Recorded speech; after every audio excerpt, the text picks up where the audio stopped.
Muito bem. Aqui quem fala é o professor Sérgio Costa, presidente e fundador do NEP, Núcleo de Estudos e Pesquisas em Psicanálise, de Minas Gerais, né? A nossa escola tem a ideologia e a filosofia freudiana. E hoje o tema que nós vamos abordar é psicanálise e filosofia. Quero mandar um forte abraço aí para os nossos amigos de Alagoas, psicanalista Messia Filho, que vai fazer um programa Papo Subjetivo, onde é que vai abordar o tema sobre filosofia, né? Com os convidados Matheus Cunha e Patrick Santos. Matheus Cunha é historiador e o Patrick Santos é físico e apologista cristão. Muito bem, é um assunto muito pertinente, onde não tem como a gente desvincular a psicanálise da filosofia. Se nós fazermos um estudo da linha de tempo, em 1885, Freud, então, fazia a sua residência com Mario Charcot, na França, e a França, nessa época, estava em grande efervescência política, onde D'Alembert lutava contra a égide da Igreja Católica e o domínio da Igreja Católica sobre a loucura, né? Então, todos os manicômios eram trabalhados e dirigidos por padres, onde a filosofia cristã sempre colocava toda a enfermidade em termos do sujeito estar possuído, né, pelo demônio. Então, aí trabalhava-se também, ao mesmo tempo, na Alemanha, com um grande filósofo que correspondia com Freud, Schopenhauer. E é nesse momento que a gente começa a perceber o quanto Freud, em cima de Schopenhauer, desenvolve, né, a questão do pensamento, e Schopenhauer preconizava o seguinte, que a concepção do intelecto vinha de impressões externas, onde é que ele baseava e preconizava que tinha um intelecto primário e um intelecto secundário. E essas impressões políticas, antropológicas, filosóficas, né, mantinham em cima do sujeito uma ideologia muito grande, tá? Então, aí nasce a psicanálise. Debaixo de tanta pressão política, o mundo mais à frente passaria por pressões ideológicas, onde é que o sujeito não teria a capacidade de pensar, né? Teria que se viver sobre slogans, sobre ideologias, e a gente vê também essa questão nos dias de hoje, né?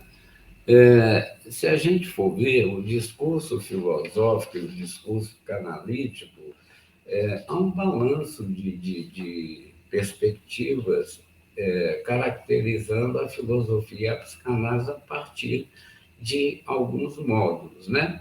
A psicanálise desenvolve um trabalho de genealogia conceitual, um trabalho estrutural e um trabalho epistemológico, né?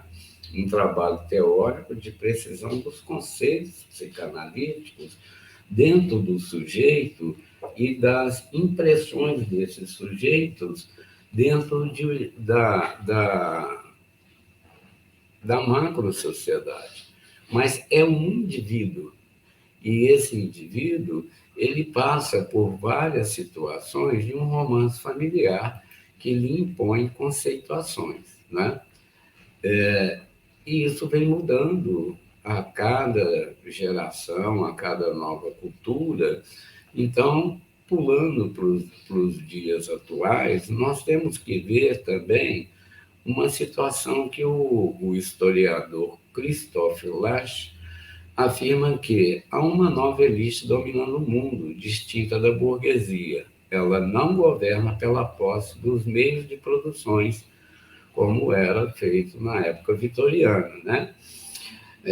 Mas pelo domínio de informações. E ela não se contenta em ter poder sobre as riquezas materiais e as forças de trabalho do ser humano, onde é uma política hoje totalmente voltada para moldar a mente do indivíduo e seus valores de vida.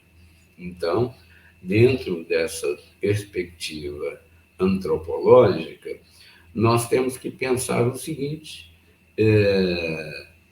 o que Freud quis nos dizer em 1913, quando ele escreve Totem Tabu, não é? E depois Romance Familiar. Há uma destruição de vínculos e objetos, onde é que, se a gente colocar nos dias de hoje esse mal-estar da civilização que estamos vivendo, há uma despersonificação do ser humano. E esse ser humano, dentro da clínica, ele traz toda a tragédia humana vivenciada por ele desde a sua infância.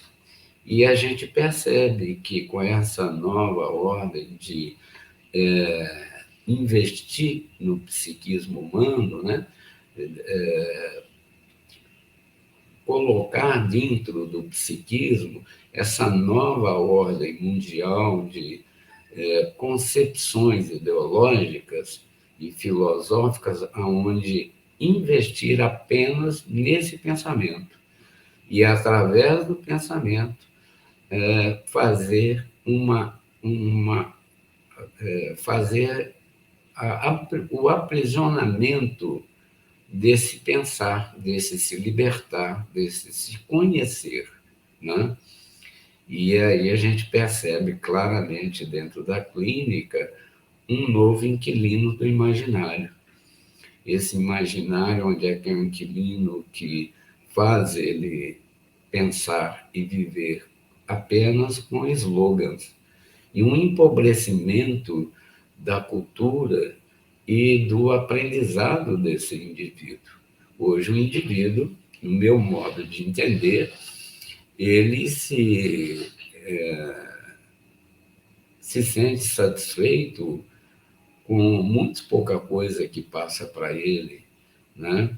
Então, há uma ideologia de empobrecimento, de emburrecimento, aonde esse indivíduo passa a sofrer e acreditar apenas nessa destruição, nessas falácias, melhor dizendo, de destruição da concepção da capacidade humana de pensar e resolver problemas, onde os âncoras colocam o pensamento deles e o outro acredita claramente.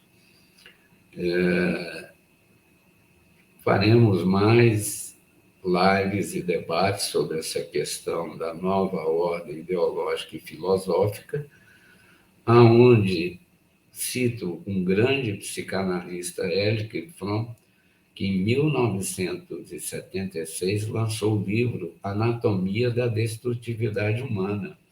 O homem se destrói pelo seu próprio pensamento, pelas crenças que são implantadas dentro dele, né, os conceitos de verdade. Esses conceitos de verdade muitas vezes são falácias, né, imprimidas, e que fazem essa pessoa criar grandes gatilhos de preconceitos e de polarizações, o que vivemos hoje aqui no Brasil. Estarei, a partir de março, lançando o meu livro, Psicanálise e Filosofia, onde abordarei todas essas questões, né?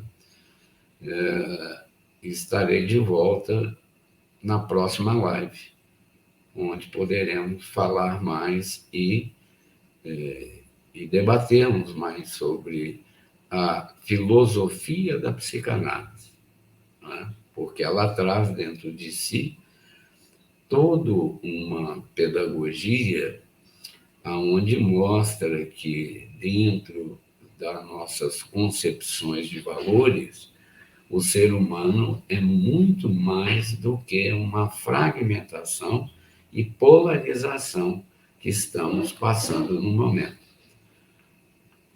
Até o próximo encontro. Forte abraço.